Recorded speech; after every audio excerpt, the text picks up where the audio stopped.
Gate बंद कर दो। नमस्कार साथियों, स्वागत है आप सभी का वाईफाई स्टडी 2.0 पर। मैं हूं अंकित अवस्थी, आप हैं मेरे साथ में। 30 अगस्त 2022 रियल न्यूज एंड एनालिसिस सभी प्रतियोगी परीक्षाओं के लिए बेहद महत्वपूर्ण। फिर चाहे आप यूपीएससी, एसएससी, बैंकिंग, रेलवे, जिस भी एग्जाम की तैयारी कर रहे हो, यदि वहां पर current affairs with proper analysis पूछा जाता है तो आप सभी साथियों का स्वागत है। जल्दी से सेशन को शेयर कर दीजिए, सभी साथियों को लाइव आने का इन्विटेशन भेज दीजिए। पेन पेपर हाथ में रखिए, इंडिया और वर्ल्ड का मैप साथ में रखिए और जानना शुरू करिए क्या कुछ खास हुआ दुनिया भर में। शुरुआत करते हैं सबसे पहले रेफरल कोड के संबंध में जानकारी। मेरा रेफरल कोड है अंकित10, जिसका यूज करके अनअकैडमी पर 10% डिस्काउंट प्राप्त किया जा सकता है। लेकिन अनलॉक 20 ऑफर वर्तमान में 31 तारीख तक एक्सटेंडेड है, यानी कि यदि आप चाहते हैं अंकित10 की वजह से 10% डिस्काउंट, तो वो अभी 20% के रूप में चल रहा है। All category including UPSC and SSC आप इसे अवेल कर सकते हैं। आज का मोटिवेशन है why follow when you can lead. किसी को क्यों मानना जब आप खुद लीडरशिप कर सकते हैं।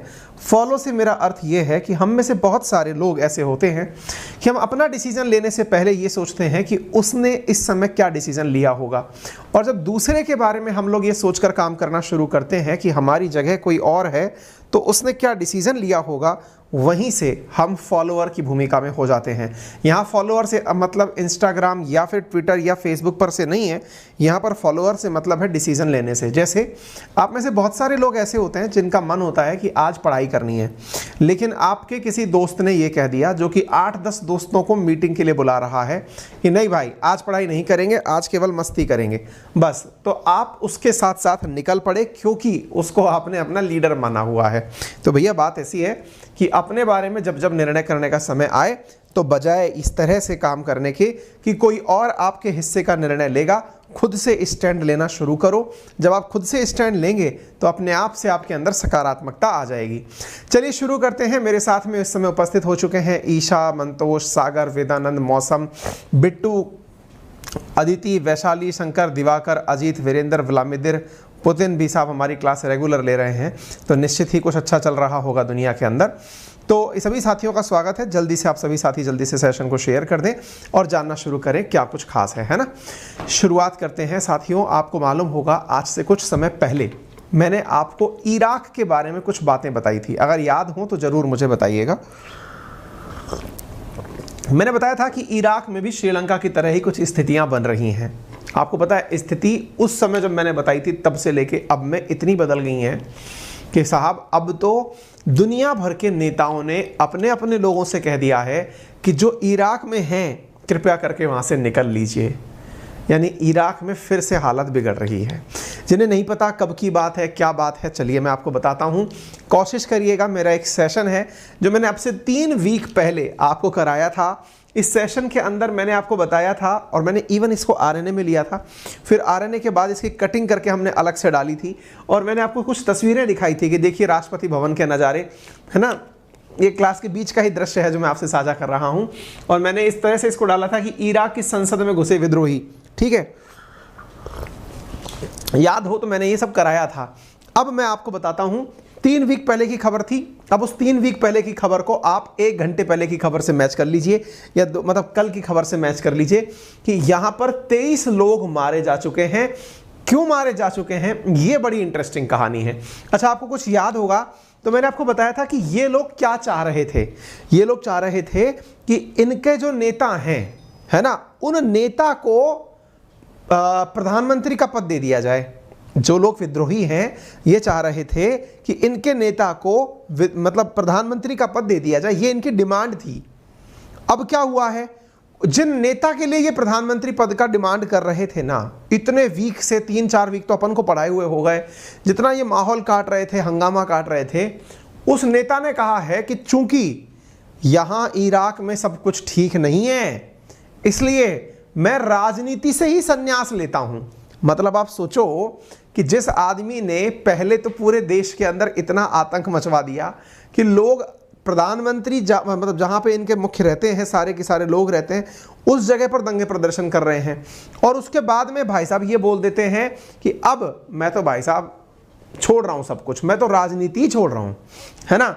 इन Sri Lankan rerun, Iraq protester storm presidential palace, take dip in pool. अब इधर देखिए आप, यहां पर Iraqi protester storm presidential palace, राष्ट्रपति भवन जो है वो इसको छोड़ने के लिए यहां पर, मतलब यहां का जो मतलब मेन है ना, तो बिल्कुल वैसे ही हालात यहां पर हो रहे हैं। अब आप देखो राष्ट्रपति भवन में घुसे हुए लोगों की तस्वीरें, यहां पर गजब तरीके से ये जो लोग हैं ना, मतलब बढ़िया तरीके से यहाँ के स्विमिंग पूल में आनंद लेते हुए आपको दिख जाएंगे, बहुत अच्छे से आनंद लेते हुए आपको लोग यहाँ पर दिखाई पड़ रहे हैं। ठीक है, अच्छा एक सेकेंड, ये हमारा वीडियो कैसे मिनिमाइज होगा, हाँ ठीक है। तो आप यहाँ पर तस्वीरें देख सकते हैं, इसके साथ साथ ये तस्वीरें आपको दिख रही हैं, ये यहाँ के राष्ट्रपति भवन की तस्वीरें हैं। लोग यहाँ पर बाकायदा घुस घुस करके स्विमिंग पूल के अंदर बिल्कुल पिकनिक मना रहे हैं। और पिकनिक मनाने की बड़ी वजह क्या है, ये व्यक्ति जो आपको उंगली करता हुआ दिखाई दे रहा है, इस व्यक्ति के समर्थन में ये लोग हैं और इस व्यक्ति ने अब कह दिया कि मैं राजनीति से संन्यास ले रहा हूं। ठीक है, ये देखो भाई साहब बिल्कुल स्विमिंग पूल पॉन्ड बना रखा है, ये जो मतलब यहाँ का इराकी प्रेसिडेंशियल पूल है ये, तो ये सदर नाम से एक व्यक्ति है, उसके समर्थक हैं जो कि आपको यहां पर सब तरफ से डिप लगाते हुए दिखाई पड़ रहे हैं। एक प्रकार से इराक के हालात वाकई में चिंतनशील हैं। यहां की राजनीतिक प्रतिद्वंदिता इतनी ज़्यादा हावी हो चुकी है कि जो लोग अपने आप को ये समझते हैं कि हमें सरकार में होना चाहिए था, उनके पास तो बहुमत नहीं है, और जिनके पास बहुमत है वो इन विद्रोहियों से निपट नहीं पा रहे हैं। तो कुल मिलाकर बात यह है कि ये पूरा की पूरा मामला जो है ये फोटो सेशन के रूप में खत्म हो रहा है। ठीक है, तो आप राष्ट्रपति भवन के अंदर घुसे हुए विद्रोहियों को देख सकते हैं, ये सारी की सारी चीजें आपको यहां पर दिखाई पड़ सकती हैं। इसी बीच में ईरानियन अथॉरिटीज ने कहा है कि भाई हम इराक के साथ लगे हुए अपने बॉर्डर्स को बंद करना चाहते हैं। सभी लोग अपने अपने द्वारा कह रहे हैं। यहां पर आप देख लीजिए, डिजास्टर अनफोल्डिंग बगदाद के अंदर लगातार गोलियां चल रही हैं, सब लोग आपस में एक दूसरे के ऊपर गोली चला रहे हैं। घटना कहां की है तो मैं आपको बता दूं, इराक जिसकी राजधानी बगदाद जिसका सबसे महत्वपूर्ण, जैसे अपने इंडिया के अंदर जहां पर मतलब जहां पे एम्बेसी है सारी की सारी, वैसे ही इनका यहां का एरिया है जिसे ग्रीन जोन कहते हैं। ग्रीन जोन जहां पर राष्ट्रपति भवन है और उसी राष्ट्रपति भवन के एरिया में सारे के सारे प्रदर्शन चल रहे हैं। 23 लोग मारे जा चुके हैं। क्यों मारे जा चुके हैं? क्योंकि ये जो बंदा है ना जिसके लेकर के सारी चीजें उड़ रही हैं, इसका नाम है सदर, ये शिया मुस्लिम गुरु है, इसका नाम है मुक्तदा अल सदर। तो ये मुक्तदा अल सदर जो है ना, इसको लोग चाहते हैं, लेकिन वास्तविकता यह है कि इसके पास बहुमत नहीं है। तो बहुमत नहीं है तो इसको सरकार में विश्वास नहीं है, तो इसके चाहने वाले लोग चाहते हैं कि फिर भी कोई बात नहीं, इसको बनाइए आप। और इंटरेस्टिंग बात समझने में आपको मजा आएगा, और वो ये है कि देखिए मुसलमानों के अंदर दो बड़े ग्रुप होते हैं, एक शिया और एक सुन्नी।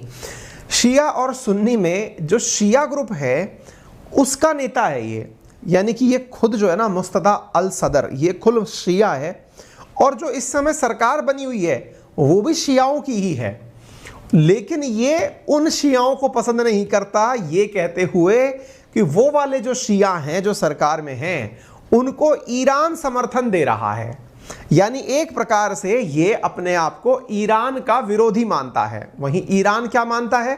दुनिया में सभी शियाओं का अपने आप को मसीहा मानता है, लेकिन ये कहते हैं कि मेरा ईरान में विश्वास नहीं है। ठीक है ना? तो यहां पर आप देख सकते हैं बढ़िया से प्रोटेस्टर सड़क पर उतरे हुए, प्रोटेस्ट अपनी चरम पर है। अब ये ईरान की कहानी क्या है वो मैं आपको पहले भी कई बार बता चुका हूं, फिर से बता देता हूं। ये जो इराक है ये ईरान और सऊदी अरब इन दोनों के बीच में पिसा हुआ एक देश है।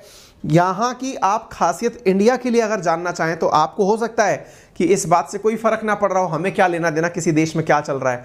आपको फर्क पड़ना चाहिए। हम जितना तेल इंपोर्ट करते हैं ना उसका 83% के आसपास हम इराक से इंपोर्ट करते हैं। हमारी मेजॉरिटी जो ऑयल इंपोर्ट है ना वो इराक से होती है। यदि यहां पर किसी भी प्रकार की अशांति होगी तो वो भारत के लिए अच्छी बात नहीं है। अगर यहां पर इसी प्रकार के प्रोटेस्ट चलते रहे तो इराक में इंडिया में रहे सहे तेल के दाम और बढ़ जाएंगे। पहले ही रूस और यूक्रेन की वजह से देश के अंदर हालात खराब हैं, और अगर यहां पर यही हालात जारी रहे, क्यों? क्योंकि दुनिया भर के देश अब कह रहे हैं कि अपने अपने लोगों से कि निकलो यहां से। क्यों निकलो?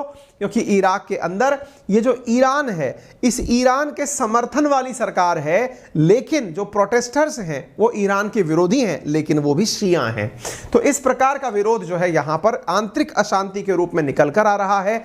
यूनाइटेड नेशंस तक ने शांति की गुजारिश की है कि अरे भैया थोड़ा सब्र करो, शांति रखो टाइप से, ठीक है ना। तो ये चीज आप देख सकते हैं। तो सदर ने इस्तीफा क्यों दिया, तो इसके बारे में इसने कहा कि देखो अक्टूबर में जो संसद के चुनाव हुए थे उसमें सबसे अधिक सीटें इसी धर्मगुरु ने जीती थी जिसका नाम था मुत्तदा अल सद्र, लेकिन इसको बहुमत नहीं मिला था। बहुमत के लिए जो सीटें चाहिए थी वो इसको नहीं मिला था। अब ऐसी स्थिति में ईरान के अंदर ईरान समर्थित शिया प्रतिद्वंदियों के साथ इसने बातचीत करने से इनकार कर दिया कि भाई मैं ना उनसे बात नहीं करूंगा जो ईरान के समर्थक हैं, ठीक है ना। तो अब अल सद्र जो है उसके समर्थक जुलाई में सरकार बनाने के रोकने के लिए संसद के सामने प्रदर्शन कर रहे हैं, तब से इस्तीफों की मांग कर रहे हैं।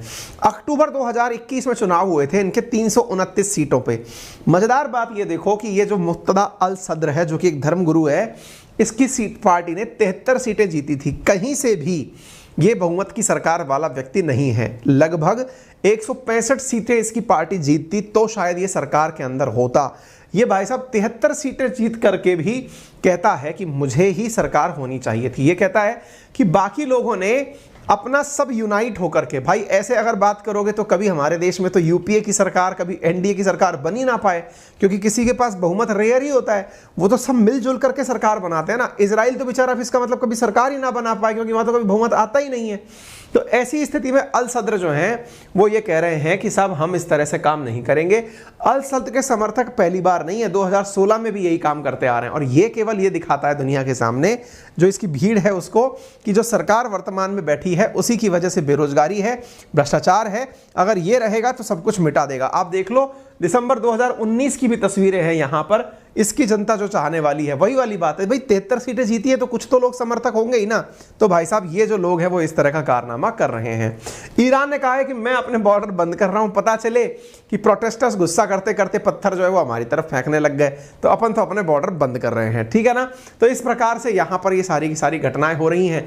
अंतर्राष्ट्रीय रूप से अगर देखें तो यूरोपियन यूनियन ने कहा है कि भाई हम इस घटना को लेकर बड़े चिंतित हैं और आगे भविष्य में ऐसी कोई वायलेंस ना हो इसके लिए हम शांति की अपील करते हैं, ठीक है। इसके साथ साथ यूरोपियन यूनियन के अलावा फ्रांस ने भी अपने डिप्लोमेट्स को समझा दिया है कि भाई साहब वहां पर ना रहें, वहां पर स्थितियां खराब हैं, कृपया करके जो भी हैं वो अपनी हिफाजत खुद करें। इसी प्रकार से आप देखें तो टर्की ने भी कह दिया है कि भाई मैं अपने सिटीजन से कहता हूं कि कोई भी बगदाद की यात्रा ना करे, उनके लिए रिस्की हो सकता है। तो सब अपने अपने लोगों को चेतावनी दे रहे हैं। कनाडा ने इसके लिए रेड अलर्ट जारी कर दिया है, अपने जाने वालों से कहा है कि भाई देखो वहां पर बड़ी मात्रा में दिक्कतें हो रही हैं, अगर आप इराक में हैं तो लीव बाई कमर्शियल मींस तुरंत जैसे तैसे होकर के वहां से निकल लीजिए। ये कनाडा ने अपने द्वारा वो जारी कर दिया है। इसी प्रकार से हर देश इसी प्रकार से सद्र की वजह से मतलब जहां तहां देख रहे हो ना वहां पर दिक्कतें खड़ी हो गई हैं। अच्छा एक सवाल यहां पर बड़ा बनता है, क्या सर यहां पर भी कोई भारतीय है क्या? क्योंकि सबसे बड़ी बात यह है कि दुनिया में जहां देखोगे वहां पर भारत वाले तो होंगे ही। देखो क्या है, अगर आपने एक फिल्म देखी हो एयरलिफ्ट करके एक फिल्म बनी हुई है जिसके अंदर आपने अक्षय कुमार को देखा होगा, वो फंसे हुए भारतीयों को गल्फ के एक देश से एयरलिफ्ट करते हैं। तब तो सद्दाम हुसैन जो इराक के उस समय राष्ट्राध्यक्ष हुआ करते थे उन्होंने उस देश पर आक्रमण किया था, इसलिए वो लेके भागे थे। भारतीय जो है ना वो इराक में लंबे समय से रह रहे थे, लेकिन जब सद्दाम हुसैन को हटाने के लिए अमेरिका ने वहां पर ऑपरेशन चलाया तो ऐसी स्थिति में बड़ी मात्रा में इंडियंस वहां से निकलना शुरू हो गए। लेकिन बाद में जब यहां पर शांति आई तो श्रमिक जाना शुरू हुए। तो इंडिया के लगभग 15,000 से 17,000 लोग यहां पर होने की अनुमान लगाई जाती है। अब स्थिति यह है कि अगर हालात खराब हुए तो उनको वहां से निकालना पड़ेगा, और निकालने के लिए अगर दिक्कतें हुई तो फिर भारतीय कंपनियों को बड़ा नुकसान होगा। कुल मिलाकर बात यह है जी कि यहां पर अशांति ओवरऑल हम सबका बिल का बजट बढ़ाएगी, बस इतना सा आप समझ लीजिए, ठीक है। तो उम्मीद है कि आपको इराक के हालात की ताजा अपडेट पता चल गई होंगी। सेशन को शेयर वेयर कर दीजिए। मुझे मालूम है कि आप सभी लोग जो हैं सोडियम आयन बैटरी के बारे में बता दीजिए। ये कुछ अबोती बेटा इस जितना मुझे लिख रहे हो ना इतना गूगल पर लिख करके सर्च कर लो कि सोडियम आयन बैटरी क्या होती है, तो गूगल सर्च में इंजन में आंसर दे देगा तुम्हें। अभी जो मैं कर रहा हूँ वो कर लूँ, मैं कोई क्वेश्चन आंसर थोड़ी खेल रहा हूँ, मैं तो आपको बता रहा हूँ दुनियादारी में क्या चल रहा है ना। गजब लोग हैं भाई। चलिए आगे बढ़ते हैं साथियों अगले न्यूज़ की तरफ। सेशन को जल्दी से शेयर करिए सभी साथियों के साथ में। एक और न्यूज़ इंटरेस्टिंग है। आपको मालूम होगा रिसेंट डेज़ में जो चीज़ें हुई हैं, जैसे कि अभी मैंने आपको पढ़ाया था कल परसों के सेशन में कि पाकिस्तान के दिन सुधर गए हैं। सुधरने से मतलब ये है कि उसको कर्जा मिल गया। आज सुबह ही पढ़ाया है जी, आज सुबह ही मैंने बताया था कि पाकिस्तान को IMF ने बेल आउट पैकेज दे दिया है। मैंने कारण भी बताया था कि भाई पाकिस्तान को बेल आउट पैकेज क्यों मिला होगा। मैंने कहा कि भाई इसने 100% जो है वो अफगानिस्तान के साथ जुड़े हुए जो भी इसके पास राज थे वो खोल कर रख दिया। देखिए, अमेरिका के लिए सबसे बड़ा ईगो का पॉइंट जो था ना, वो ओसामा बिन लादेन था। ओसामा बिन लादेन को मरवाया किसने? पाकिस्तान ने मरवाया। अमेरिका उसका कुछ नहीं बिगाड़ पाया। अमेरिका उसको अफगानिस्तान में ढूंढ रहा था, वो बढ़िया से पाकिस्तान में रह रहा था, पाकिस्तान के एटबाबाद में रह रहा था। फिर पाकिस्तान ने कहा अच्छा हम तुमको पैसा, हम तुमको मतलब तुम्हारी इज्जत दुनिया में बढ़वा सकते हैं। किसने कहा? पाकिस्तान ने। किससे? अमेरिका से। बोले बस इसकी एवज में हमें पैसा चाहिए। अमेरिका ने कहा देखो हमारी इज्जत बहुत बिगड़ रही है कि हम ओसामा बिन लादेन को ढूंढ नहीं पा रहे हैं। तो पाकिस्तान ने उसकी गोली ले ली कि ठीक है भाई साहब, अब हमको दो, हम इसको मरवाएंगे। उसको एटबाबाद के अंदर गोली मरवा दी।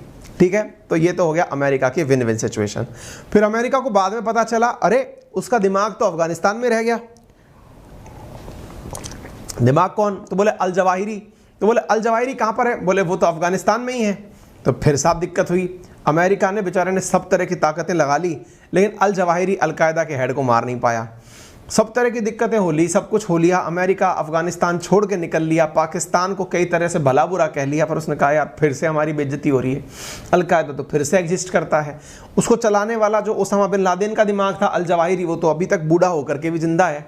बोले अब क्या करें? तो बोले अब उसको मारने का ठेका कैसे छूटे। अब चूंकि तालिबान का शासन हो चुका है, अमेरिका ने कस्में खा रखी थी दोहा एग्रीमेंट में कि हम वहां पर जा करके अटैक नहीं करेंगे बिना तालिबान के पूछे। भाई यही तो होता ना डोनाल्ड ट्रंप के टाइम पे। तो बोले अब क्या करें? तो बोले कोई रास्ता ढूंढो। फिर पाकिस्तान को पकड़ा गया कि देख तेरी गरीबी को हम दूर करेंगे, तेरे को हम IMF से लोन दिलवाएंगे, हमारी इज्जत बचा ले। बोले बताओ भाई साहब क्या करना होगा? बोले कुछ नहीं, धोखा देना होगा। बोले किसको? बोले अफगानिस्तान को। बोले कैसे? बोले हमको बता अल जवाहिरी कहाँ है। बोले अल जवाहिरी वहाँ पर बैठा हुआ है। बोले तेरे को कैसे पता? तो बोले कोई तो उसको राशन पानी पहुँचाएगा, सब जानकारी है हमारे पास। पर बोले अमेरिका ने कहा कि सुन यार ऐसा है, हम अल जवाहिरी को मारना चाहते हैं, लेकिन हमारे हवाई जहाज उड़ेंगे कहाँ से, हमारे ड्रोन टेक ऑफ कहाँ से करेंगे? बोले साहब पैसे से सब होता है इस दुनिया में, हम तो यहाँ पे पैसा लेकर के पक्षी मरवा लेते हैं, आप तो अल जवाहिरी की बात कर रहे हो। बोले लो आप जाओ हमारा एरोस्पेस यूज़ करो। एरोस्पेस यूज़ करने में तो अब पाकिस्तान के लोगों ने पूछा पाकिस्तान वालों से कि साहब एक बात बताओ, पता चल गया किसी को कि पाकिस्तान अपनी ज़मीन पर से तालिबान के शासन वाले अफगानिस्तान में अल जवाहिरी को मारने की गोली ले रहा है, तो फिर क्या करोगे? तो पाकिस्तान ने कहा सुनो ऐसी बात है, अफगानिस्तान के पास में कुछ है नहीं इस समय। बोले है नहीं से मतलब? बोले उनके पास कोई रडार फडार थोड़ी है जो उनको पता चलेगा। बोले ये क्या होता है? अरे बोले दूसरे अगर हवा में से उड़ करके कोई अगर अटैक करने जाएगा विमान, तो अफगानिस्तान को पता कैसे चलेगा कि हाँ भाई हमारे ऊपर अटैक करने कोई आया? तो पता ही नहीं चलेगा। और जब पता ही नहीं चलेगा तो कोई फर्क ही नहीं पड़ता, मारो आराम से जा करके। तो पाकिस्तान ने साहब इसके भी पैसे ले लिए। अब पैसे लेकर के आप पूछेंगे सर आप ऐसे कह कैसे सकते हैं पैसे ले लिए? मैंने सारे सेशन किए हुए हैं, मैंने ये तक बताया हुआ है, आप अभी थोड़े दिन पहले देख लेना। मैंने बता रखा है कि वहाँ पर अमेरिका की तरफ से एक बहुत बड़े अधिकारी, सेना के अधिकारी है ना, जो इनकी सेंट्रल कमांड के अधिकारी हैं ना, वो इन दिनों पाकिस्तान गए थे और इनको बाढ़ राहत के नाम पर मिलियंस ऑफ डॉलर देकर आ गए कि लो यार तुम सही रहो, तुमने बहुत बढ़िया मुखबिरी दी टाइप से ना। तो इस प्रकार से हरकतें होंगी। तो बोले हाँ सर सही कह रहे हो। तो अब क्या होगा? तो बोले अफगानिस्तान ने रडार की एब्सेंस के कारण पाकिस्तान ने परमिशन दी, ड्रोन उड़ा और जवाहिरी को मार गिराया। तालिबान ने कहा यार गजब हो रखा है, शासन हमारा चल रहा है, बाहर से आकर के कोई भी मार के चला जा रहा है, ये तो बिल्कुल बेइज्जती हो गई। ये तो वही वाला हाल हो गया कि इंडिया वालों ने ब्रह्मोस चलाई और एंड में कह दिया सॉरी है। मतलब वो तो ब्रह्मोस चलाई पाकिस्तान में गिरी, ये तो अच्छा हुआ कहीं और इस्लामाबाद वगैरह जहाँ पे ना गिरी, नहीं तो बर्बाद ही हो जाते मामला। ये तो अच्छा हुआ परमाणु बम नहीं लगा था। और एंड में कह दो कि सॉरी हमने 3 आदमी हटा दिए नौकरी से। ऐसा थोड़ी होता है, कोई बात नहीं। तालिबान वालों को आया गुस्सा। तालिबान वालों ने कहा कि यार देखो बहुत हुआ प्यार सम्मान, प्रेस कॉन्फ्रेंस करेंगे। भाई साहब यहाँ पर तालिबान ने बाकायदा अक्यूज़ किया किसको? पाकिस्तान को, कि बेटा तुम जो है ना वो US ड्रोन को हमारे एयर स्पेस में उड़ने की परमिशन दिए थे, है ना। ये अपनी खबर नहीं है भाई, इंडियन खबर हो सकती है, मिर्च मसालेदार हूँ। ये खबर है भाई साहब रॉयटर्स की। रॉयटर्स मतलब अंतर्राष्ट्रीय एजेंसी है न्यूज़ की। वो कह रही है भाई Taliban accuses Pakistan allowing US drone to use its air space. अब आप पूछेंगे सर इन दोनों को लड़ा के अमेरिका को मज़ा तो बहुत आ रहा होगा। बिल्कुल आएगा, क्यों नहीं आएगा। अच्छा फिर सवाल हो ना इनको कैसे पता पड़ा? पाकिस्तान तो झूठ बोल देगा, हमने तो नहीं किया था। तालिबान कह रहा है सुनो बेटा, बात ऐसी है, हमारे पास रडार नहीं तो क्या है, बहुत सारे बेरोजगार लोग हैं जो बॉर्डर पे बैठे रहते हैं, तो देखते रहते चिड़िया उड़ी कि नहीं उड़ी, सबने देखा है, तुमने अपना एरो स्पेस यूज़ करने दिया है। इन दोनों के बीच टकराव हो रहा है। अच्छा, इंडिया कह रहा है कि हम किसी भी देश के अंदर आंतरिक मसलों में इंटरफेयर को पसंद नहीं करते हैं। अब मतलब क्या होता है इसका? मतलब इंडिया वाले अफगानिस्तान वालों को बैठ के समझा रहे हैं, हम तो तुम्हारे बारे में कह रहे हैं यार, तुम्हारे रहते हुए कोई तुम्हारा दूसरा देश तुम्हारे देश में इंटरफेयर कर रहा है, अच्छी बात है क्या? हाँ, आप हमारे हो दोस्त हो। फिर साहब इंडिया पाकिस्तान वालों से, हालांकि पाकिस्तान वालों से बहुत बातचीत नहीं है, पाकिस्तान वालों से कह रहा है हम तो इंटरनेट पहले ही कहते हैं साहब हम पसंद नहीं करते, अमेरिका तुम्हारे पास आ रहा है तो इसका मतलब तुम्हारा इंटरफेयर है। इंडिया बिल्कुल ऐसे डिप्लोमेटिक लाइनें मारता है, ठीक है ना। तो तालिबान ने कहा है कि US drone entering Afghanistan through Pakistan, ठीक है। तालिबान डिफेंस मिनिस्टर ने अक्यूज़ किया है कि पाकिस्तान ने यूएस ड्रोन को हमारे क्षेत्र में आने की इजाज़त दी थी भाई साहब, और इंडिया ने कहा है कि देखिए इंटरनल अफेयर का मामला है, ऐसा होना तो नहीं चाहिए था, ठीक है। तो ये कुल मिलाकर के साहब इस प्रकार की मिर्च मसाले पक रहे हैं। तो यहाँ पर अब एक प्रकार से ये समझ लीजिए कि तालिबान कह रहा है कि 1 साल हो गया हमको काम करते करते, तुम लोग हमारी बगल में बैठ करके तुम हमारी सरकार को तो मान्यता दिए नहीं हैं, हम 1 साल से, और वास्तविकता भी ये देखिए जब से तालिबान का शासन आया है आपको कोई कन्फ्लिक्ट की खबर सुनाई नहीं देती है। क्यों? क्योंकि खबर दिखाने वाले रिपोर्टर्स को ही उड़ा देते हैं कि तुम ना रहेगा बांस ना बजेगी बांसुरी, खबर बाहर कैसे जाएंगी। अब सब तरफ शांति शांति दिखाई देगी, तालिबान के शासन में दिखता क्या है? बोले तालिबान का शासन है, सब तरफ शांति है। बोले क्यों? कोई मीडिया ही नहीं है ना भाई, मीडिया वही दिखाएगा जो हम कहेंगे दिखाने के लिए, कोरिया वाला हाल हो गया है। ऐसी स्थिति में कह रहे साल भर हो गया हमको भाई शासन करते हुए, सब चिल है एकदम, और तुम लोग यार गजब कर दे रहे हो। बाकायदा इन्होंने प्रेस कॉन्फ्रेंस करके अपनी जानकारी रखी है कि भाई अपनी बात रखेंगे। अच्छा, अब प्रेस कॉन्फ्रेंस में हालांकि सुनाई कुछ नहीं आया, समझ हमारे भी कुछ नहीं आया कि क्या बोल रहे हैं, लेकिन 2-4 बार पाकिस्तान बोले तो फील आई कि हाँ यार इसका मतलब इनको दिक्कत तो है पाकिस्तान से। आप भी सुन लीजिए।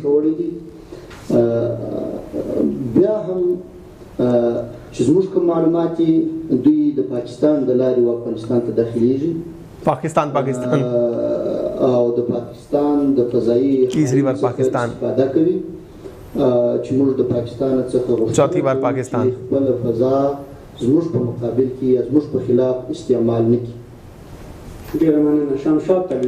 तो इस तरह से आपने सुना कि इन्होंने पाकिस्तान का नाम लिया है अपने लिए, तो यही काफ़ी, अपन को भाषा आती है नहीं, ठीक है ना। तो कुल मिलाकर के मतलब ये है कि डिफेंस मिनिस्टर ने कहा कि साहब ये सब लोग गड़बड़ कर रहे हैं हमारे साथ में। तो तालिबान ने ये भी कहा, पहले भी तालिबान इस तरह के आरोप लगा चुका है कि पाकिस्तान खुद की तरफ से रॉकेट चला देता है, हमारे अंदर लोगों को मार देता है। तो एक प्रकार से इन दोनों का जो प्यार है ना वो तकरार में बदल सकता है, ठीक है। तो सब बात यह है कि अल जवाहिरी का मारना क्या था वो मैं आपको बता चुका हूँ। अमेरिका ने पाकिस्तान की मदद से अल जवाहिरी को मारा था। ओसामा बिन लादेन का 11 साल बाद जवाहिरी का अंत हुआ था, क्योंकि ये दोनों ही 9/11 के हमले के जिम्मेदार माने गए थे। 9/11 हमला जो कि अमेरिका पर सबसे बड़ा आतंकी हमला माना जाता है, ठीक है। अच्छा, इसके बाद में तालिबान ने ये कहा है कि they have not found body of al Qaeda leader. अच्छा, अब सवाल ये बनता है कि भाई जवाहिरी अगर मर गया तो जवाहिरी मरा होगा तो उसकी डेड बॉडी कहाँ है? तुम डेड बॉडी थोड़ी उठा ले गए होंगे, हालांकि ओसामा बिन लादेन की डेड बॉडी भी अमेरिका उठा के लेके चला गया था।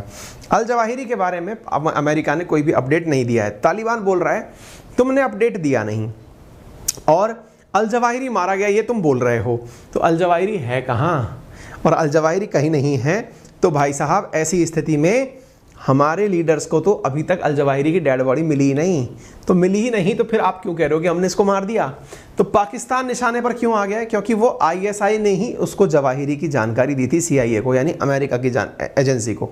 US ड्रोन पाकिस्तान के ही किसी मिलिट्री बेस से उड़ा था, बदले में पाकिस्तान मिलिट्री ने अमेरिका से डॉलर लिए थे। जो मैं बातें बोल रहा हूँ ना ये अब अखबारों में भी छपती हैं। मतलब मेरा एनालिसिस मेरे को इतना अच्छा लगने लग गया है कि अपन जो है ना अंदर की बात पता लगा लेते हैं। ये बात अपन ने बहुत पहले डिस्कस की थी, अब ये दैनिक भास्कर में छप के आई है कि अमेरिका से डॉलर लिए थे, और ये मैंने आपको जब मालूम होगा अल जवाहिरी मरा था ना उस समय कह दिया था, मगर भाई साहब मामला सेट हो गया। मैंने, आप उठा करके देख लीजिएगा, मेरा वीडियो सुन लेना, उसके अंदर मैंने ये कहा है कि अमेरिका ने इसको है ना प्रॉपर तरीके से पाकिस्तान को पैसे वैसे दिए हैं तब जाके काम हुआ है ना। और उसके बाद में इनका एक आर्मी चीफ गया था अभी अमेरिका वालों का, तब भी मैंने कहा था कि अल जवाहिरी मारने के पैसे लिए गए। अब अखबारों में यहाँ आने भी लग गया है कि पाकिस्तान की मिलिट्री ने अमेरिका से डॉलर लिए तब जाके अल जवाहिरी को मारा गया है। ठीक है, खैर कोई बात नहीं जी, सब जगह सही चीज़ें चल रही हैं। कुल मिलाकर के अफगानिस्तान पाकिस्तान के बीच सब कुछ सही चल नहीं रहा है, ठीक है। चलें आगे बढ़ते हैं। अब पूछेंगे पाकिस्तान ने क्या कहा। पाकिस्तान कह रहा है कि अरे ऐसे थोड़ी होता है, हमको देखा थोड़ी आपने ऐसा करते हुए, हम तो इंडिया के अंदर बम फोड़ के आ जाते हैं, उसके बावजूद भी हम मना कर देते हैं, तुम क्या बात कर रहे हो। हम तो अपना पाकिस्तानी आदमी भेज करके इंडिया की ताज होटल में बम गोला फटवा देते हैं, उसके बाद भी हम मना कर देते हैं कि हमने नहीं किया, और एक तुम हो कि हमारे ऊपर सीधा मुंह खोल के आरोप लगा रहे हो। यार गजब हो यार, है तो ऐसे थोड़ी होता है। In the absence of any evidence as acknowledged by the Afghan minister himself, such congestion allegation are highly regrettable and defy the norms of responsible diplomatic conduct. तो इनसे कोई पूछे कि आप इनसे डिप्लोमेटिक कंडक्ट की बात कर रहे हो, आपने इनको मान्यता तो दी नहीं जनाब, तो इनसे कंडक्ट कहाँ से अपेक्षा कर रहे हो। ये तो वही तालिबानी है जो पहले हुआ करते थे, है ना। आप कह रहे हो कि नहीं आपने हमारे ऊपर एलिगेशन लगा दिया। एलिगेशन भाई देखो बात ऐसी है, हम पाकिस्तानी पकड़ के, कसाब को पकड़ के उसके मुंह से बुलवा दिए, तब भी आप कहते हो हम नहीं जानते। तो ये तो बेचारे नादान हैं, इनको तो आपके बारे में अनुभव अभी 1 साल पुराना ही है, हमको 75 साल हो गए आपके साथ रहते हुए। आप मक्खी खा के मना कर दो कि हमने नहीं खाई, ये आप बड़े लोग हो आप, ठीक है। तो उम्मीद है कि आप लोगों को ये बात समझ में आ गई हो। एक बालक कह रहा है कि नाम है इनका नवाज़ क्रिएशन की, सर नासा के आर्टेमिस मिशन के बारे में बताएं। यार नवाज़ तुम्हारी बात तो हमने एकदम सुन ली, और ये देखो एकदम सुनते ही काम करते हैं हम, मतलब हमारी तो बात ही निराली है। देखो क्या है, इधर तुमने कमेंट लिखा और इधर हमने तुम्हारे लिए सवाल प्रदर्शित कर दिया, नासा का आर्टेमिस मिशन क्या है। ऐसी कभी कभार ही लोगों की मनोकामना पूरी होती है, कर दी लो, आओ सबको बताते हैं तुम्हारे चलते हुए। अब इतना ज़्यादा मत लिखो बार बार आर्टेमिस मिशन, आ गया बेटे कमेंट बॉक्स में से हटाओ, ठीक है।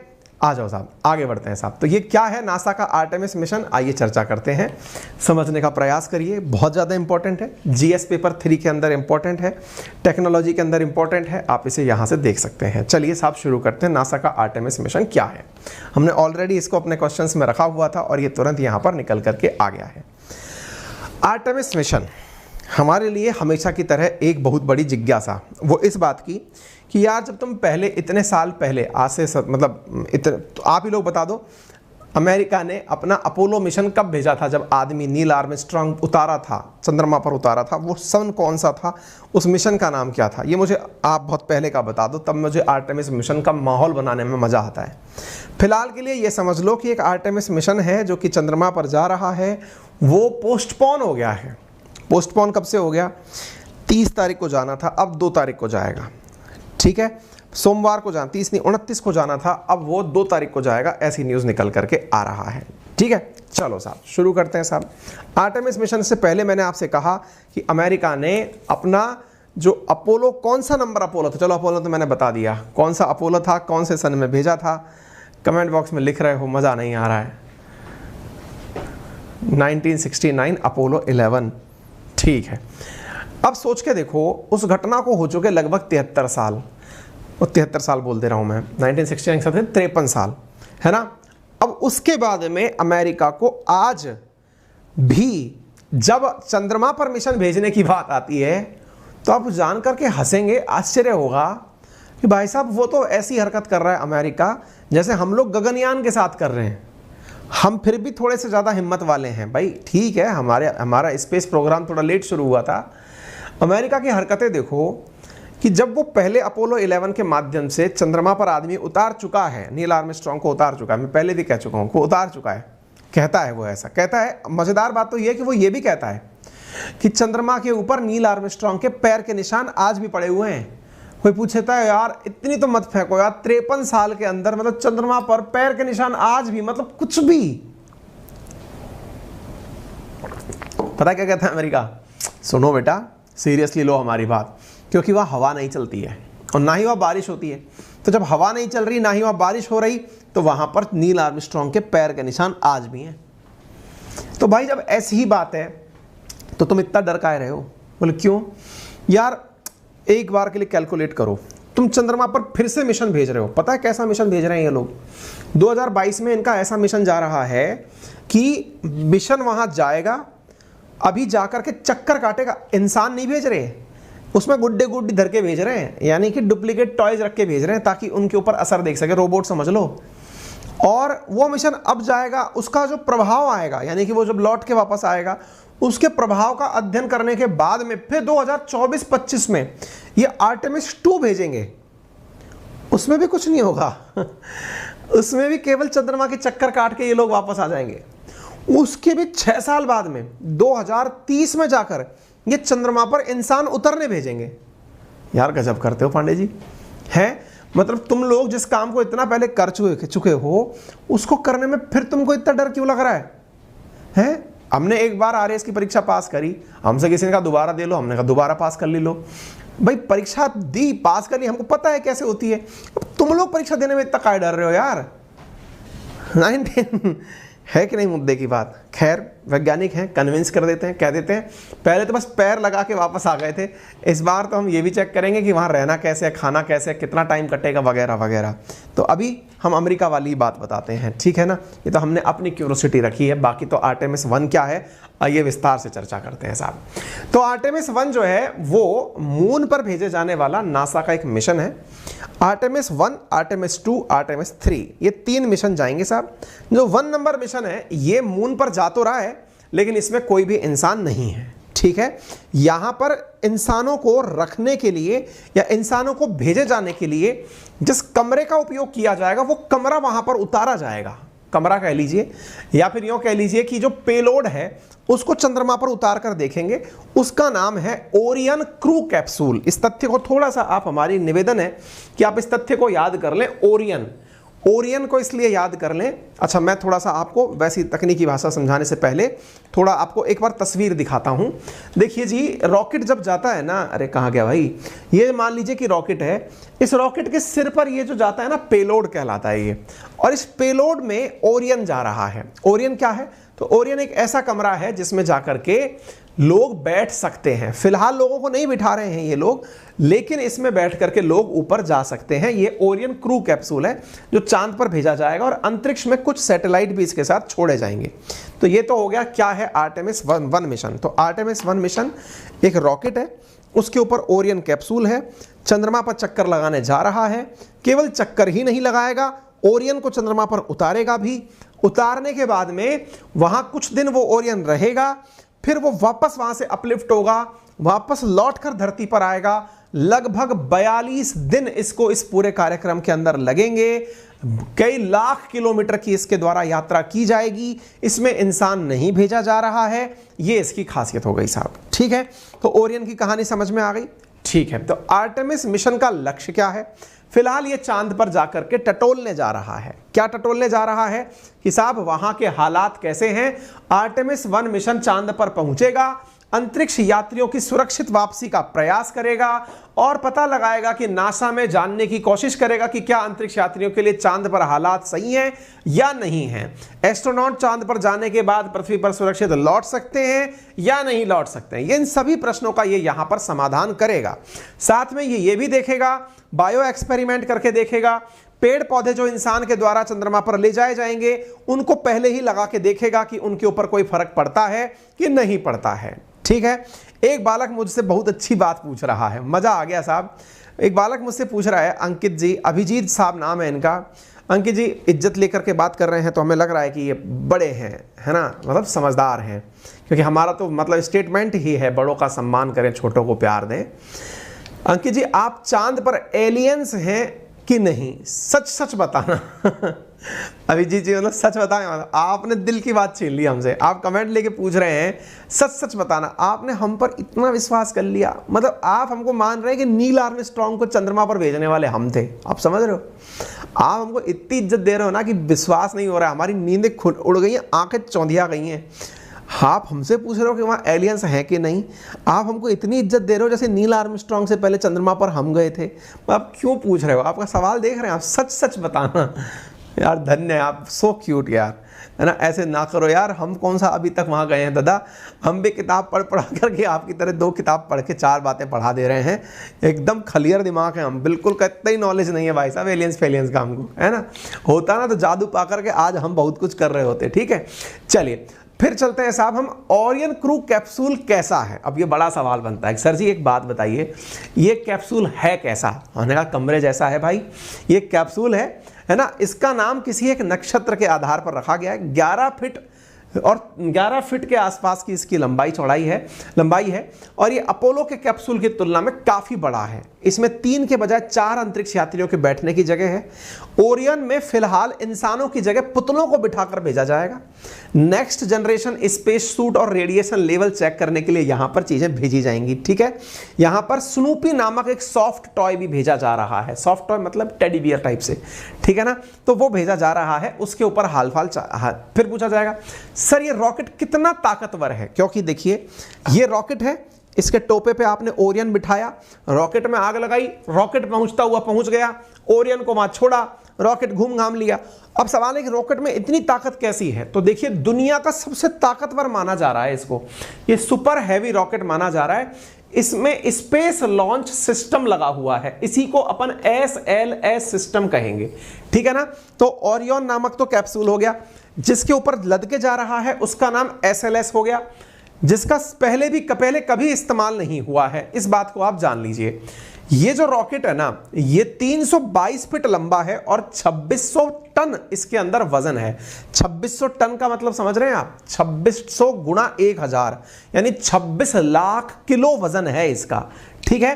तो ये बात आपको समझ में आ गई। एक बालक पूछ रहा है, फिर से मजा ले रहा है हमसे, कह रहा गुरुजी एक बात बताइए, इसको कैप्सूल में क्यों भेजते हैं? हाँ, आपका बस चले तो आप तो रॉकेट के मुंह पर इंसान को बांध के भेज दें कि जा सिमरन जी ले अपनी जिंदगी, ऐसा नहीं है मित्र।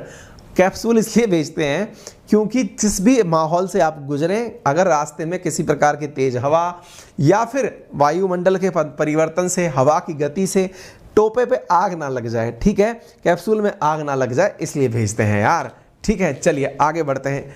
एक बालक अलग आनंद ले रहा है कि सर उत्तर कोरिया पर वीडियो बनाइए, या तो फरमाइशी संगीत हमको कई बार लगने लगता है। इतना लेट हम सेशन लिया नहीं करेंगे कि आप थोड़े से रोमांटिक हो जाते हैं, कुछ भी मतलब डिमांड करने लगते हैं, गुरुजी उत्तर कोरिया पर सेशन बनाइए। चल आर्टेमिस मिशन रहा है, धन्य हैं आप सब लोग, ठीक है साहब। तो ये सब बातें समझ में आ गई। अच्छा, अब ये कितने दिन का होगा मिशन, ये भी थोड़ा सा जान लीजिए। ये 6 हफ्ते यानी कि 42 दिन का मिशन होने वाला है। 2,40,000 मील यानी 3,86,000 किलोमीटर दूर चंद्रमा पर पहुंचने में इसे 1 सप्ताह का समय लगेगा। चंद्रमा के चारों ओर चक्कर काटेगा। कैप्सूल 38,000 मील यानी 61,000 किलोमीटर दूर की कक्षा में प्रवेश करेगा। मजेदार बात बताता हूं मैं आपको, कुछ लोग तो ये भी मानते हैं कि चंद्रमा है ना, वो पहले पृथ्वी का ही हिस्सा हुआ करता था। एक बार कोई ग्रह जैसी चीज आकर के पृथ्वी से टकराई थी और वैसे वो टुकड़ा जाके गिर गया था। अच्छा, आपको एक पता नहीं फैक्ट पता है कि नहीं पता है, चंद्रमा पृथ्वी के चक्कर काटता है, अपन ये तो जानते ही है ना, पृथ्वी सूर्य के चक्कर बचपन से सुनते आ रहे हैं। वो भाई साहब जितनी देर में चक्कर काटता है ना, उतनी देर में अपनी अक्ष पर भी घूम लेता है। मतलब ये है कि अगर मान लीजिए कि ये यों चक्कर काट रहा है, तो ये चक्कर काट रहा है ना, तो ये अपनी जगह पर भी यों गोला गोला गोला गोला गोला गोला घूमते हुए निकल रहा है, यानी यों चक्कर काट रहा है ना। आपको इंटरेस्टिंगली ये बात जानकर आश्चर्य होगा कि वो इस तरह से घूमता है कि हमारे सामने उसका कभी पीछे वाला हिस्सा आगे आता ही नहीं है। मतलब आप यूँ समझो कि वो घूम रहा है, अब वो घूम रहा है ना, तो वो इधर पहुंचा तो थोड़ा सा यों घूम गया, फिर थोड़ा सा यों घूम गया, फिर थोड़ा सा यों घूम गया, फिर थोड़ा सा यों घूम गया। हमारे सामने उसका फ्रंट ही रहता है हमेशा, हमको कभी उसका बैक दिखाई नहीं। चंद्रमा पीछे से कैसा हमको नहीं पता है। इसी वजह से वैज्ञानिकों में जिज्ञासा है कि इसके दक्षिणी ध्रुव की तरफ लोगों को उतारेंगे। तो ये आर्टेमिस मिशन जो है ना, इसके दक्षिणी ध्रुव पर ले जाने की बातें कर रहा है, ठीक है ना। तो इस चीज को आप यहां पर देख सकते हैं। तो सबसे बड़ा टेस्ट मिशन के अंत मैंने बता ही दिया, वायुमंडल। और सबसे इंपॉर्टेंट बात मैं आपको फिर से एक बार बता दूं, जब ये वापस लौट के आएगा ना, ओरियन मिशन, ये पृथ्वी पर वापस आएगा, है ना, पृथ्वी पर वापस लौट कर आएगा। इसका मतलब समझ रहे हैं आप? इसका मतलब ये है कि ये वहां पर चक्कर काटने के बाद जब अपना समय पूरा कर लेगा, तब ये लौट करके वापस पृथ्वी पर आएगा।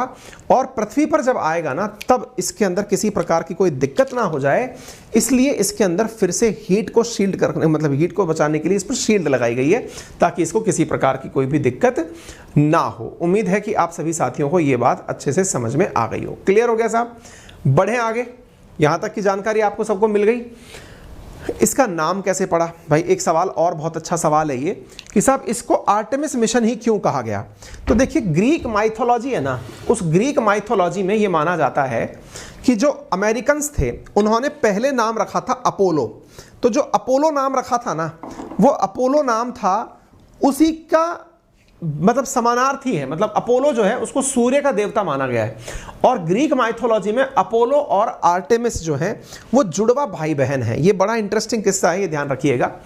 ग्रीक माइथोलॉजी में अपोलो और आर्टेमिस दोनों जुड़वा भाई बहन हैं, और ये माना जाता है कि अपोलो सूर्य का देवता है और आर्टेमिस जो है वो चंद्रमा की देवी है। देवता और देवी ये लोग भी मानते हैं, है ना। तो भाई साहब ये बात आपको समझ में आ जानी चाहिए। तो अपोलो कब गया ये मैंने आपको बता दिया 1969 में, और अब उसके बाद आर्टेमिस की बात हो रही है। मेरा क्रेज हमेशा यहीं पर बरकरार है कि यार तुम इतने साल बाद भी डर क्यों रहे हो, जाओ ना बुलंद खेलो यार मस्ती से, हम तुम्हारे साथ हैं टाइप से, वो वाली बात है। ठीक है, अभी इनको डर ऐसा लग गया, इनने भाई साहब रॉकेट कल लॉन्च हो जाता शनिवार के दिन, पता भी नहीं, मतलब कल मंडे के दिन शाम को लॉन्च होने की बात थी कैनेडी स्पेस सेंटर से, लेकिन अचानक इनको पता चला कि इन्होंने जो रॉकेट लगाया उसके चारों तरफ जो सिलेंडर लगा रखे हैं उनमें से एक लीक मार रहा है। भाई साहब ये उसको बंद करवा दिए, बोले ना ना भाई साहब रोक दो, फिर दिक्कत हो जाएगी टाइप से। ठीक है, बाकी तो सारा ज्ञान है वो आर्टेमिस 1 और आर्टेमिस 3 के बारे में है। ठीक है साहब, ये हम जानकारी आपको ऑलरेडी दे चुके हैं। ठीक है साहब, सेशन को शेयर वेयर करते रहिए, मतलब इसमें कोई कंजूसी मत करिए, है कि नहीं। इतनी रात को अपन लोग मेहनत कर रहे हैं, आप भी सेशन को शेयर करने की मेहनत करिए। आगे बढ़ते हैं साहब। जानकारी यूं है कि अभी ना नितिन गडकरी जी जो हैं वो बेचारे कार निर्माताओं के मजे ले लिए। अच्छा, ये फुल टाइम बैटिंग के मोड में रहते हैं। नितिन गडकरी जी के बारे में तो आप सब जानते हैं। कुछ दिनों पहले इन्होंने कहा कि मैं टोल प्लाजा हटा दूंगा। पहले इन्होंने कहा कि टोल टैक्स पर लाइन ना लगे, इसलिए मैं वहां पर RFID रेडियो फ्रिक्वेंसी आइडेंटिफायर लगा करके फास्टैग को चेक करने वाली चीज ले आऊंगा। फास्टैग ले आए साहब, अब फास्टैग आ गया, RFID आ गया, और भाई साहब टोल वोल अपने लगने तुरंत जल्दी जल्दी टोल कटने शुरू हो गए। पैसे की जगह अब सीधा सीधा काम होने लग गया। अब थोड़े दिन पहले बोलते हैं कि मैं साहब वहां पर जो है क्या लगा दूंगा,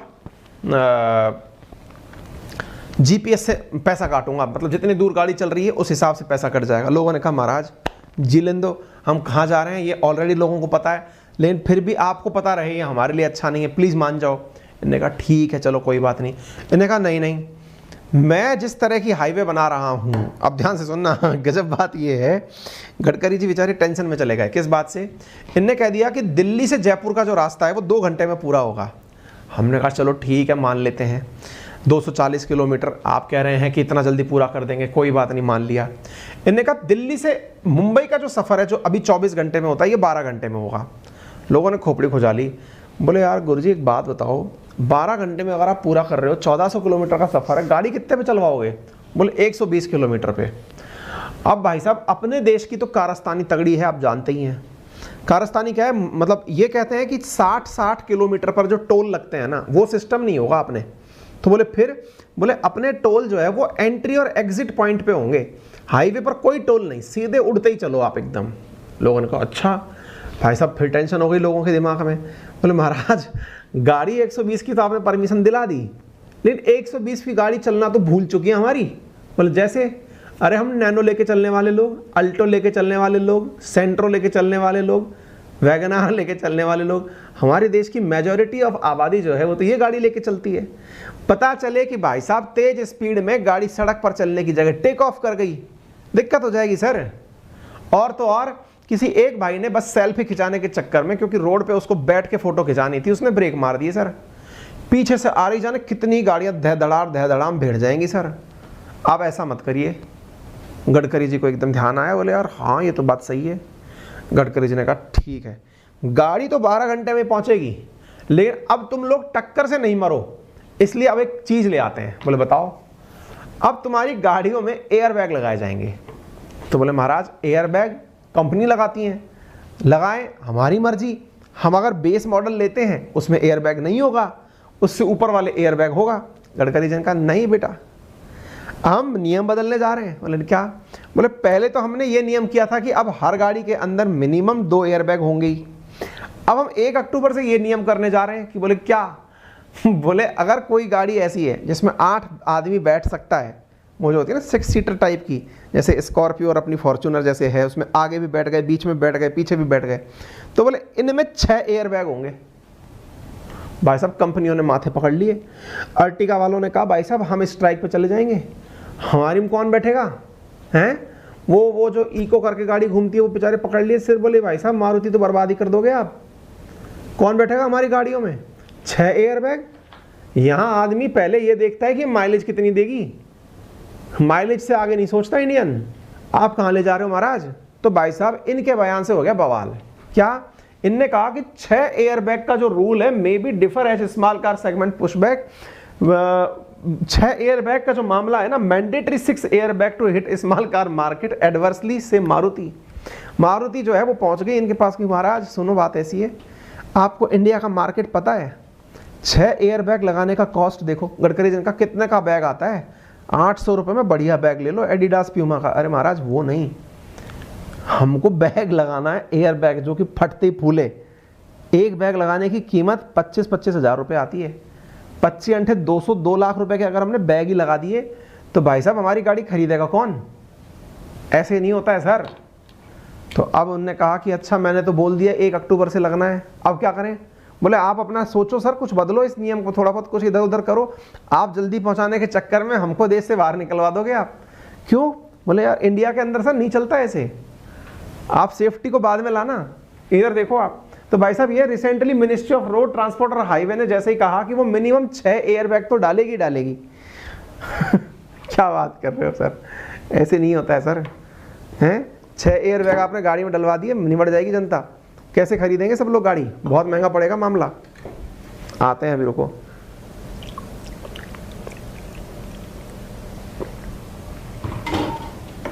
बोले ऐसे नहीं चलेगा सर। बोले फिर तो ministry of road transport and highway authority ने जैसे ये वाली बात कही, गडकरी जी ने कहा 6 बैग कंपलसरी, मेरे को सबको 6 घंटे में पहुंचाना है, मेरे को समय कम करना है। तो भाई साहब गवर्नमेंट की डिमांड है कि अक्टूबर 1, 2022 तक सेफ्टी के लिए ये काम कर दिए जाए।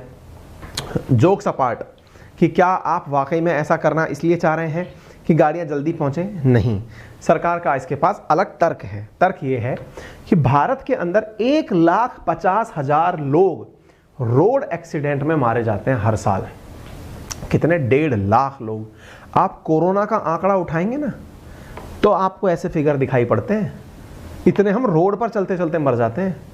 आपको जान के आश्चर्य होगा कि यहाँ पर जो लोग मारे जाते हैं इनमें से 60% लोग ऐसे हैं जो 18 से 24 साल की उम्र में हैं, जिनको ड्राइविंग में स्पीड से गाड़ी चलाना थ्रिल की फीलिंग देता है। उन्हें लगता है कि आहा आनंद आ गया, जीवन में जीना है तो बस ऐसे ही चलना है। मैं एक तस्वीर आपके साथ जल्दी शेयर करूंगा इंस्टाग्राम पर।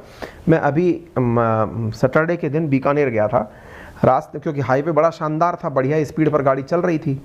तो भाई साहब मैंने क्या देखा, एक टोल के बाहर एक होर्डिंग लगा रखा था। होर्डिंग क्या, उन्होंने एक ड्रम के ऊपर एक कार खड़ी कर रखी थी। मैं शेयर करूंगा, इंस्टा पर शेयर कर दूंगा आज रात को या कल कर दूंगा। उस पर क्या था, उन्होंने उस मारुति की गाड़ी थी जो टूटी टाटी सी पड़ी थी, और वो बताने के लिए थी कि भाई साहब ये होता है तेज चलाने से। मतलब आप देखोगे तब जाकर रियलाइज करते हो ना कि हाँ यार ये होता है। कहने का कुल मिलाकर अर्थ ये है कि अर्ली एज में जो डोपामाइन है ना वो स्पीड के साथ, थ्रिल के साथ निकलता है। अब वो जो थ्रिल है उस थ्रिल से कितने किल होते हैं वो आप देख लो। इससे आप अंदाजा लगाओ कि हमारी जीडीपी को इस वजह से 3% का नुकसान होता है हमारी जीडीपी का।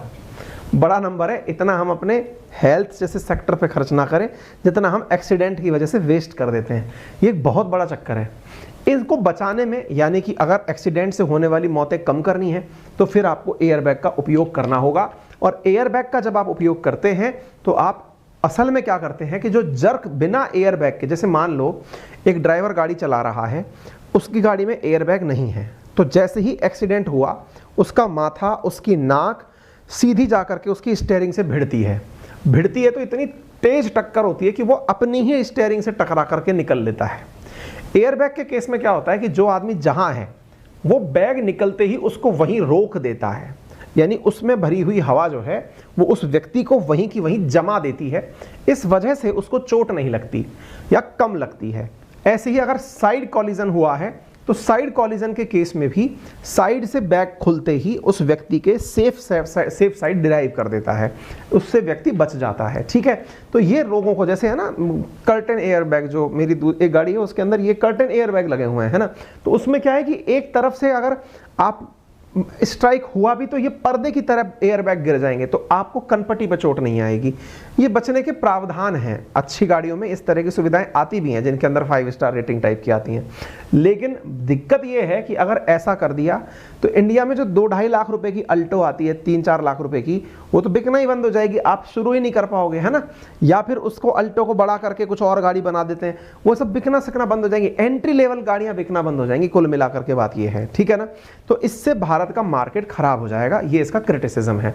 मार्केट के अंदर ऑलरेडी जो है ना वो बहुत ज़्यादा कारों के अंदर मतलब जो बिक्री है वो पिटी हुई है, क्योंकि मतलब मार्केट ही गड़बड़ाया हुआ है। तो ये आपको बात समझ में आ जानी चाहिए। फिर सवाल बनता है कि कौन से मेजर रीज़न है जिसकी वजह से मौत ज़्यादा होती हैं। पहला, हम लोग चाहते क्या हैं। इंडियंस की एक खासियत होती है, वो गाड़ी खरीदने अगर जाएंगे ना तो वो केवल एक ही चीज़ पूछते हैं, और वो क्या है, पहले तो ये बताओ भाई कितने की मिलेगी। दूसरा फिर वो ये पूछते हैं भैया माइलेज कितनी होगी। जैसे मेरे पास ना मारुति की गाड़ी भी है एक, उसके साथ क्या है, एक बार मैं प्यार से मतलब समझ रहे, मैंने गाड़ी खड़ी करी, गाड़ी खड़ी करके दोस्त से बात करने के लिए उसके गेट पर अपनी कमर टिका के खड़ा हो गया। मैंने कहा यार बात करते हैं, चल गेट पे सहारा ले रखा है। भाई साहब आज भी शर्म आती है, वहाँ मेरी कमर छपी हुई है यूँ की यूँ, मतलब समझ रहे हैं, वो गेट ही दब गया भाई साहब, वो बेंट खा गया, इतनी टीन लगी हुई है। पर गाड़ी क्यों ली थी मैंने, वो माइलेज देती है साहब 24 की टिका देती है, कई बार तो प्यार से चलाते हो तो आप 20 प्लस तो एनी टाइम ले लो उससे, माइलेज का आ रहे हो। तो माइलेज इंडियंस की पहली पसंद है। फिर अब कंफर्ट अंदर उसमें बढ़िया म्यूजिक लगा करके गाड़ी दे देते हैं। तो हम लोगों को सेफ्टी सबसे एंड में नजर आती है, हमको लगता है सेफ्टी, अरे कौन सा बैठा बसा मर ही रहा है। अच्छा आप आर्ग्यूमेंट करो इंडियंस के साथ बैठ करके, अपन लोगों से आर्ग्यूमेंट करके देखे कोई कि भाई साहब आप ये कार क्यों ले रहे हो, इतनी महंगी कार भी पड़ेगी, खामोखा इसमें पैसा खर्च कर रखे हो। हम आर्ग्यूमेंट क्या देते हैं, रीसेल में क्या मिलेगा। दूसरा आर्ग्यूमेंट क्या देते हैं, कितने लोग मरे हैं बेटा, हम तेरे को उदाहरण दे दें, ऑडी थी, उसकी फॉर्च्यूनर थी, टक्कर में उसका एयरबैग नहीं खुला। बात करता है, एयरबैग खुला ही नहीं, मर गया वो तो उससे। बेटा ऊपर वाले ने जिस दिन लिख रखा है उसी दिन मरेगा। वाह साहब। और ऐसा कह के 1.5 लाख लोग हर साल मर जाते हैं, है ना। तो ये सब चीज़ें हैं जो आपको समझनी चाहिए। दूसरा, हम इंडियंस की हैबिट में हेलमेट और सीट बेल्ट, पूछे मत साहब आप, सीट बेल्ट का ये आलम है, गाड़ी चला रहे हो आप, उसमें इंडिकेटर बजता है, T T T T T करने बजने लगता है। आजकल अगर आपने बेल्ट नहीं लगा रखी तो लोग उसका भी तरीका ढूंढ लिए भाई साहब, अपने ऊपर से निकालने की जगह सीट के पीछे से निकाल करके उसमें लगा देते हैं कि ले बेटा तुझको थोड़ी पता है कि हमारे ऊपर से जा रहा है कि नीचे से जा रहा है। ये तो हालत है। मतलब हम लोगों को ये लगता है कि ये सीट बेल्ट पुलिस वाले को डराने के लिए है। अरे महाराज 1.5 लाख लोग मर रहे हैं साल के, उनके लिए है, ठीक है। तो कुल मिलाकर के ये अर्थ है। कुछ इस प्रकार के क्रिएचर भी धरती पर हैं। ये कौन से क्रिएचर है, एक कान पर फोन है, एक हाथ से खाना खा रहे हैं, कान और फोन का खाना। अब इनमें से जो चीज छूट जाए, फोन छूट जाए तो इनका बैलेंस बिगड़ेगा, खाना कहीं छूट जाए तो इनका बैलेंस बिगड़ेगा। तो जो हमारी केयरलेसनेस है ना, इसका तो कहना ही क्या है साहब। हम गाड़ी तो इस तरह चलाते हैं जैसे कि हम सोफे पे बैठे हुए हैं, 56 काम कर रहे हैं, और जिम्मेदारी हमारी ये है कि बस गाड़ी में बैठ गए, यही हमारा काम था, ठीक है। तो ये सारी चीजें, तो lake of road safety awareness जो है वो इंडिया के अंदर एक और कारण है कि हम लोगों में लैक ऑफ अवेयरनेस है, कि हम लोगों को कोई बताता ही नहीं है। तो मैं ये जो आपको जानकारी साझा कर रहा हूँ, ये अवेयरनेस के पॉइंट ऑफ व्यू से कर रहा हूँ कि भैया अपने जीवन को इतना हल्के में मतलब, इतने सस्ते नहीं हो आप यार, है ना। तो उसके लिए थोड़ी सिंसियरिटी रखिए। सेफ्टी के नाम पर आप चीज़ों को मतलब फोकस करने वाली चीज़ें जो है ना, ऑब्स्टेकल टेस्ट वगैरह ये सब दीजिए। अब एक बहुत बड़ा यहाँ पर एक रिसर्च निकल के आता है, और वो रिसर्च क्या है, इंडिया जैसे जो देश हैं जो कि हमारे अभी डेवलपिंग नेशंस के अंदर काउंट किए जाते हैं, लो इनकम कैटेगरी में हम आते हैं, ऐसे देशों में क्या होता है कि क्या ऐसा सब जगह होता है, मानसिकता क्या अमेरिकन्स की भी ऐसी ही है क्या? नहीं है। अमेरिकन्स के पास में मारुति गाड़ी नहीं है। आप पूछेंगे सर आप गाड़ी की बेइज्जती कर रहे हो, हमने कहा नहीं भाई, पॉइंट ये है कि वो सेफ्टी को ही सबसे पहली प्रायोरिटी देते हैं। और तो और जितनी भी आप इंडिया की महंगी गाड़ी जानते हैं, ऑडी, BMW, ये सब जर्मन गाड़ी है ना। क्यों? क्योंकि वहाँ पर सेफ्टी बहुत बड़ा मायना रखता है। मर्सिडीज़, ये सब जर्मन कार्स हैं। अब इनके पास क्या होता है कि ये वहाँ पर सेफ्टी को बहुत ज़्यादा प्रायोरिटी देते हैं। लेकिन अगर वास्तविकता जानोगे तो पता चलेगा कि जो लो इनकम कंट्रीज़ हैं उनके पास गाड़ी का मतलब 4 पहिया गाड़ी होता है, सेफ्टी वहाँ पर नहीं आती। हाई इनकम कैटेगरी के अंदर सेफ्टी की बात आती है। आप इंडिया में ही देख लो, जिसके पास पैसा आ जाएगा ना फिर वो महंगी गाड़ी में उतरता है। क्यों? क्योंकि साहब पहले तो हमने समय काट लिया, अब हम महंगी गाड़ी में इसलिए जाएंगे क्योंकि अब मेरी जान कीमती हो गई है। वास्तविकता है, इस आधार पर हमारे देश के अंदर ये चीज़ें देखी जाती है। तो हाई इनकम कंट्रीज़ के अंदर और लो इनकम कंट्रीज़ में क्या होता है वो मैंने आपको यहाँ पर बता दिया है। ठीक है साहब, तो रीज़न हमने सारे आपसे डिस्कस कर लिए हैं। तो अब देखते हैं सरकार क्या कर सकती है। सरकार के जो प्रयास हैं वो मैंने आपको यहाँ पर लिखित में दे दिए हैं। एक बार के लिए आपको ये कंटेंट क्लास पूरी होने के बाद मिल भी जाएगा। क्या क्या है? पहला, नेशनल रोड सेफ्टी पॉलिसी को प्रमोट करना चाहिए। दूसरा, नेशनल रोड सेफ्टी काउंसिल जो है उसको एज एन अपेक्स बॉडी स्थापित होना चाहिए। तीसरा, व्हीकल अमेंडमेंट बिल 2017 को रोड सेफ्टी के साथ ऐड करना चाहिए। 4E जैसे एजुकेशन, इंजीनियरिंग, एनफोर्समेंट और इमरजेंसी केयर, इनको बढ़ावा देना चाहिए। रोड सेफ्टी ऑडिट की जानी चाहिए, यानी सड़कों को बार बार देखा जाना चाहिए। सड़क पर चलते समय seat belt, anti lock braking system ये लोगों ने लगा रखा है कि नहीं, इसको देखना चाहिए। डिस्ट्रिक्ट रोड सेफ्टी कमेटी की स्थापना की जानी चाहिए। सुंदर कमेटी जो 2005 में आई थी, जो कि डेडिकेटेड थी सेफ्टी और ट्रैफिक मैनेजमेंट को लेकर, उसकी सिफारिशों की पालना करनी चाहिए। ठीक है ना? तो ऐसी स्थिति के अंदर आप इन चीज़ों की अगर पालना करेंगे तो आप लोगों की जान भी बचाएंगे और खुद की जान भी बचाएंगे। इंडिया के केस में क्या है? तो इंडिया के केस में ये सच है कि हमारे यहाँ पर बहुत बड़ा लेवल है ये, कि हमारी इनकम कम है और रोड सेफ्टी भी कम है, और ऐसी स्थिति में इंडिया को धीरे धीरे अपनी सेफ्टी को ध्यान में रखते हुए आगे बढ़ना होगा। उम्मीद है कि आप सभी साथी इस बात से सहमत होंगे। ठीक है ना?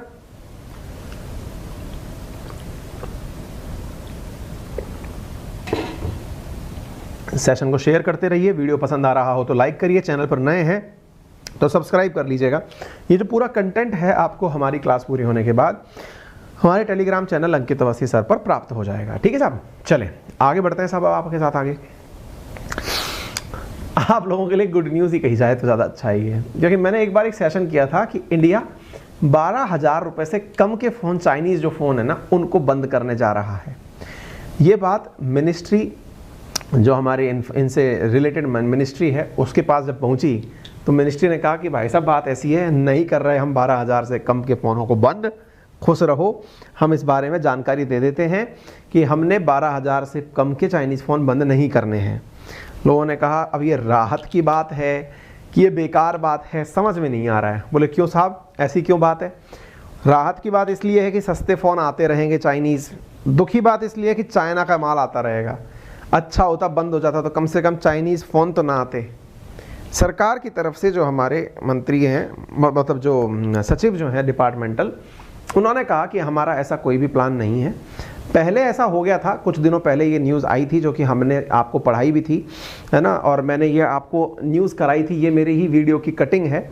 ये मैंने आपको 8 अगस्त के दिन न्यूज़ पढ़ाई थी जिसमें बताया था 12,000 रुपये से कम के चाइनीज़ फ़ोन भारत में होंगे बैन। तो उसमें देख लीजिए आप कौन कौन से अखबार ने क्या क्या लिखा था। आप देख सकते हैं कि India seek to out China firm from sub, इतने रुपये से कम के phone, India seek to block Chinese firm, ये पहले न्यूज़ थी। और अब न्यूज़ बदल चुकी हैं, नो प्लान टू बैन। मतलब आप ये देखिए कि जो पहले बैन करने की न्यूज़ दे रहे थे अब वही बिना प्लान बैन करने की न्यूज़ दे रहे हैं। हमने आपके सामने दोनों न्यूज़ दे दी हैं ताकि आप उसमें ना रहें। फिर पूछा जाएगा सवाल, तो फिर क्या हुआ, मतलब कैसे ये हुआ? पहले तो आप बैन कर रहे थे, अब नहीं कर रहे हैं। कहीं मामला अंदर ही अंदर सेट तो नहीं हो गया है? पता चले कि चाइनीज़ कंपनीज़ ने आकर के आपके सामने हाथ जोड़ लिया, महाराज गलती हो गई, आगे से नहीं करेंगे, अब हमको आगे की परमिशन दो। क्या हुआ ऐसा, ये सवाल बनता है। तो यहाँ पर जो सेक्रेटरी हैं उन्होंने इस बारे में जानकारी देते हुए कहा कि देखिए बात ऐसी है, ये है राजीव चंद्रशेखर जो हैं, ये राजीव चंद्रशेखर जी के द्वारा बयान देते हुए कहा गया, ये सेक्रेटरी हैं विभाग के। इन्होंने कहा कि देखिए कुल मिलाकर बात ये है कि हम लोग चाहते क्या हैं, हम लोग चाहते हैं कि ये जितनी भी कंपनी है, ये कंपनी आगे चल करके इंडिया के अंदर ही माल बनाकर बाहर एक्सपोर्ट करें, यानी कि हम लोगों को एज ए ग्लोबल हब ये लोग कंसीडर करें, ये हमारी चाहत है। ठीक है ना? तो ग्लोबल हब के रूप में ये कंसीडर करें, इंडिया में तो माल बेचें ही बेचें, लेकिन इंडिया से बाहर भी माल एक्सपोर्ट करें, ये हमारी चाहत। We are asking foreign brands to choose India as a global base and export from here. मतलब आप हमको मार्केट के रूप में देखने से बेहतर है कि आप हमारे पास माल बनाइए और यहां से भेजिए, तो एटलीस्ट इसकी वजह से इंडिया की भी तो आमदनी होगी ना। भारत के प्रधानमंत्री का विजन है कि वो वाइब्रेंट और इनोवेटिव इलेक्ट्रॉनिक इकोसिस्टम बनाना चाहते हैं फॉरेन मेजर और वाइबल इलेक्ट्रॉनिक गुड्स के अंदर। ये मिनिस्टर ऑफ स्टेट है इलेक्ट्रॉनिक और आईटी के अंदर, इन्होंने अपने द्वारा ये बयान देते हुए इस बारे में कहा। इन्होंने कहा कि 300 billion US dollar electronic production हम 2026 तक करने का टारगेट लेकर चल रहे हैं और ऐसी स्थिति में हम एक्सपोर्ट्स को बढ़ावा देना चाहते हैं। तो अगर हमारा ये टारगेट है कि मेकिंग भारत आत्मनिर्भर, तो हमें मैन्युफैक्चरिंग के ऊपर फोकस करना होगा। इलेक्ट्रॉनिक एक्सपोर्ट्स को 120 बिलियन डॉलर तक पहुंचाना होगा, जहां 2012 में 1.3% इंडिया मतलब ग्लोबल इलेक्ट्रॉनिक मैन्युफैक्चरिंग में भारत का कंट्रीब्यूशन था। 2019 में यह बढ़कर 3.6% हो गया है। आप देख सकते हैं कि सेकंड मतलब अगर इंडिया के बारे में कहा जाए तो ये सेकंड लार्जेस्ट मोबाइल मैन्युफैक्चरर है वर्ल्ड के अंदर after China. 75 billion dollar electronic manufacturing हमारे यहां पर होती है। फाइनेंशियल ईयर 15 से लेके 21 के बीच में लगभग 2.5 गुना हमारा डोमेस्टिक प्रोडक्शन इंक्रीज हुआ है मोबाइल के केस में। तो ऐसी स्थिति में सब मस्त रहिए, बिंदास रहिए, सरकार इस बात को नहीं रोक रही है। ठीक है साहब, तो ये थी सारी जानकारी। उम्मीद है आपको प्रॉपर तरीके से समझ में आई हो। अगर आपको यह विश्लेषण पसंद आया हो तो कृपया करके सेशन को लाइक एंड शेयर करना बिल्कुल ना भूलें। सभी साथियों को साथ में इसे जरूर शेयर करें। इसके अलावा क्वेश्चन नंबर 6 से लेकर के 15 तक आपको वन लाइनर क्वेश्चन के फॉर्मेट में प्राप्त हो जाएंगे हमारे टेलीग्राम चैनल अंकित अवस्थी सर के ऊपर। ये सारी पीडीएफ के फॉर्मेट में आपके पास में कुछ ही समय में मिल जाएगी। इसके अतिरिक्त जो जानकारी मुझे आपसे साझा करनी है वो है हमारे रेफरल कोड के संबंध में। मेरा रेफरल कोड है अंकित10, जिसका यूज करके पा सकते हैं अनअकैडमी पर 31 तारीख तक 20% डिस्काउंट आप इसे प्राप्त कर सकते हैं। ठीक है ना। यूपीएससी और एसएससी कैटेगरी के अंदर यह ऑफर अभी चल रहा है। Go and get the subscription right now. मैंने आपको बताया सब्सक्रिप्शन के फायदे बहुत हैं। मैंने अभी थोड़ी देर पहले ही एक वीडियो किया है जिसमें अनअकैडमी के प्लस कोर्सेज के साथ 31 तारीख तक यूपीएससी के कोर्सेज के साथ जो किताबें मिल रही हैं उसका मैं चाहूँगा टेक्निकल टीम से कि वो कमेंट बॉक्स में लिंक पिन कर दे। बहुत ही शानदार बुक्स हैं। मैंने अभी उसका अनबॉक्सिंग वीडियो बनाया है, आप उसे जरूर जाकर देखें। और उसमें मैंने बताया है कि जो प्लस और आइकॉनिक के कोर्सेज हैं उनके साथ 31 तारीख तक ही यूपीएससी के कोर्सेज के साथ बुक्स दी जा रही हैं। बाद में केवल आइकॉनिक के साथ यानी कि जो केवल मेंटरशिप वाले कोर्सेज हैं उन्हीं के साथ बुक्स अवेलेबल होंगी, प्लस वाले कोर्सेज के साथ अवेलेबल नहीं होंगी।